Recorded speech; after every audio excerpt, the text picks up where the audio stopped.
এটা হচ্ছে আমাদের ওয়াকি টকি, আর এই ওয়াকি টকি দিয়ে আমাদের এখন আমরা কাজ করব। এটা অফ হয় এবং এটা অন হয়। Alpha one come on line, alpha one come on line. ভাই শোনা যাচ্ছে? তুই বল দেখি, এইখানে প্রেস কর, এইখানে প্রেস করে বলতে হবে। এদিকটায় hello hello hello hello testing 1 2 3 4। আবার এতে অনেকগুলো ফিচার্স আছে, যেরকম হচ্ছে এখানে লাইট জ্বলে, এটা ফ্রিকোয়েন্সি চেক, আর এটা হচ্ছে আপনার লাইট, এটা যদি অন্ধকারে লাইটও জ্বলবে, প্লাস হচ্ছে আপনার ফ্রিকোয়েন্সি মানে এই লাইটের ব্লিঙ্কিংও করবে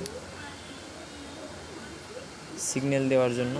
এবং এর সঙ্গে আরও খুব সুন্দর চার্জার আছে, এবং আমাদের কাছে প্রচুর পরিমাণে স্টক আছে, যদি লাগে